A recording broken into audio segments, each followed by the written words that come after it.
जिसमें range of motion के नाम पे बहुत चीज़ें बोली जाती हैं। तो मैं आपको बताता हूँ कि एक्चुअल में रेंज ऑफ मोशन कैसे डिफरेंट हो जाता है। Hello guys, welcome back to my channel again. Welcome to calisthenics series part 2, जिसमें मैं आपको बताने वाला हूँ calisthenics pull workout for beginners. जैसा मैंने पुश वर्कआउट में बताया था, वैसे ही पुल वर्कआउट के लिए भी इसमें मेरे हिसाब से 2 रास्ते होते हैं। बट अगर आपके पास एक बेसिक पुलिंग स्ट्रेंथ है तब, क्योंकि अगर आपके पास बेसिक पुल स्ट्रेंथ नहीं है तो आप किसी स्किल के ऊपर जंप भी नहीं कर सकते हो, क्योंकि आपके पास यहाँ पे कोई भी सपोर्ट नहीं है। आपका कोर और आपके आर्म्स एंड आपके स्कैपुला ही आपका एक सपोर्ट है। पुल वर्कआउट में या फिर पुल सीरीज के किसी भी स्किल में जंप करने से पहले आपको एक चीज का ध्यान रखना है, grip, normal grip, semi false grip and false grip and width का। स्टार्टिंग में आपको बहुत बड़े या हाई बार की जरूरत नहीं है। एक छोटा पुल अप बार या फिर लो बार भी होगा तो काफी है। जैसे कि स्टार्टिंग में हमारे पास पी बार है, तो आपको छोटे बार से स्टार्ट करना है, जिसमें आपकी स्ट्रेंथ ज्यादा नहीं लगने वाली और आपकी एनर्जी भी सेव रहेगी। सबसे पहले जो आपको स्टार्ट करना है वो है हैंग, एक सिंपल हैंग से, जो कि डेड हैंग भी कहते हैं कैलिस्थेनिक्स में। जितना अच्छे से हैंग करेंगे उतना बेटर है आपकी शोल्डर की मोबिलिटी एंड चेस्ट की ओपनिंग के लिए। डेड हैंग एक बहुत अच्छा तरीका है आपकी स्टार्टिंग की पुल स्ट्रेंथ को इम्प्रूव करने में और साथ ही आपकी ग्रिप स्ट्रेंथ को इम्प्रूव करने में, जो कि बहुत ज़्यादा ज़रूरी है खास करके पुल स्ट्रेंथ के लिए। डेड हैंग के बाद जो नेक्स्ट स्टेप है वो है आपको अपने शोल्डर और स्कैपुला को एंगेज करना है, active hang and dead hang. अब जैसा कि मैंने आपको ग्रिप और विड्थ के बारे में बताया था, तो अब जो भी एक्सरसाइजेज हैं जो आप कर सकते हो उसमें आपको विड्थ के साथ खेलना है कि शोल्डर विड्थ रख सकते हो, वाइड रख सकते हो एंड क्लोज रख सकते हो। स्टार्टिंग जैसे हमारी ऑस्ट्रेलियन पुलअप्स है और अभी मैंने शोल्डर विड्थ पे लिया हुआ है, तो आपको ये पुल करना है। और अगर आपके लिए इजी है तो आप क्लोज में भी जा सकते हो एंड पुल।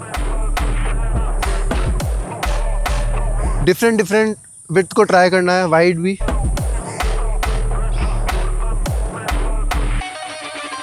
अब देखो, पुल वर्कआउट में मैं आपके लिए पहले ही एक चीज़ क्लियर कर देता हूँ, क्योंकि आपके पास उतनी स्ट्रेंथ नहीं है जहाँ पे आप 2-3 पुलअप्स कर सको या फिर एक हाई बार पे हैंग कर सको। तो आपके पास ऑस्ट्रेलियन पुलअप्स ही एक सहारा है, जिससे आप अलग अलग ग्रिप एंड विड्थ के साथ खेल सकते हो और आप अपनी पुल स्ट्रेंथ को इम्प्रूव कर सकते हो। इसके बाद आपको कोशिश करना है जंप पुलअप्स करने की। बार को पकड़ना है, लेग से जंप लेना है ऊपर और स्लोली नीचे। बार को पकड़ना है, लेग से जंप एंड स्लोली नीचे। इसके बाद जो नेक्स्ट एक्सरसाइज है जो आप ऐड कर सकते हो वो ये है कि आपको जंप पुल अप करके ऊपर की पोजीशन को होल्ड करना है as much as you can.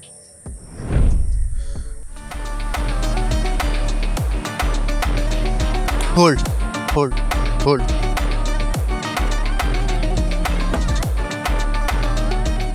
अभी आपके पुल रूटीन में मैं एक चीज़ ऐड करना चाहूँगा, वो है रेजिस्टेंट बैंड। अगर आपके पास है तो बहुत अच्छी चीज़ है, अगर नहीं है तो आपको फीट असिस्टेड पुलअप्स करने हैं, जो कि मैं आपको बताता हूँ कैसे करना है। आपको एक लो बार चाहिए जिसमें आप अच्छे से हैंग कर सको, फीट असिस्टेड, एंड उसके बाद फीट के सपोर्ट से पुलअप्स। अपने आप को पुश करना है और थोड़ा सा पुल, पुश एंड पुल। ये जो पुश पुल करना है वो आपको अपने लेग से पुश करना है एंड आर्म से पुल करना है। मैंने चप्पल पहनी हुई है, पर आपके पास अगर जूते हैं तो आप जूते ही पहनना, मुझे चप्पल पसंद है। अब उनकी बात करते हैं जिनके पास रेजिस्टेंट बैंड है। आपको करने हैं बैंड असिस्टेड पुलअप्स, क्योंकि आपको फीट असिस्टेड पुलअप्स नहीं करने। आपके पास रेजिस्टेंट बैंड है तो आप रेजिस्टेंट बैंड का फ़ायदा उठाइए। अभी मैं एक कमाल की चीज़ बताता हूँ इसी पुलअप्स में, जिसमें रेंज ऑफ मोशन के नाम पे बहुत चीज़ें बोली जाती हैं। तो मैं आपको बताता हूँ कि एक्चुअल में रेंज ऑफ मोशन कैसे डिफरेंट हो जाता है जब आप डिफरेंट एंगल पे पुल करते हैं अपने आप को। तो जनरली जब हम पुलअप्स करते हैं तो हम अपनी चेस्ट को थोड़ा सा अप रख के स्कैपुला रिट्रैक्ट करते हैं, दोबारा प्रोट्रैक्ट। लेकिन अगर आप पुलअप्स को हॉलो बॉडी की शेप में करेंगे, जिसको कैलिस्थेनिक्स में बहुत ज़्यादा प्रायोरिटी दी जाती है, तो आप सिर्फ पुलअप्स तक नहीं, उससे भी ऊपर जा सकते हैं। वो मैं आपको दिखाता हूँ कैसे करते हैं।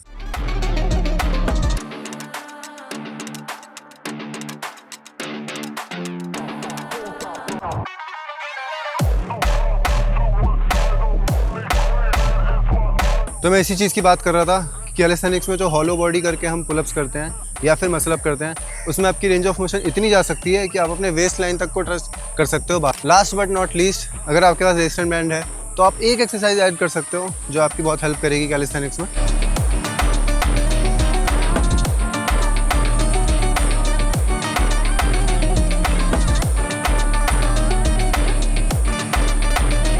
जो भी मैंने एक्सरसाइजेज बताई हैं, अगर आप इनको अपने पुल रूटीन में ऐड करोगे तो डेफिनेटली आपकी पुल स्ट्रेंथ इंप्रूव होने वाली है, ग्रिप स्ट्रेंथ इंप्रूव होने वाली है और आपका माइंड मसल कनेक्शन और भी अच्छा होगा। और आपको मैंने दिखा दिया है कि कैसे अगर आप कैलिस्थेनिक्स के थ्रू पुल सीरीज़ अपनी कंटिन्यू करते हो तो आप जो सिर्फ पुल पे जाके स्टक हो जाते हो वैसा नहीं होने वाला, आप अपनी वेस्ट लाइन तक बार पे टच कर सकते हो। तो मैं मिलता हूँ आपको नेक्स्ट वीडियो में। Thank you so much, bye bye.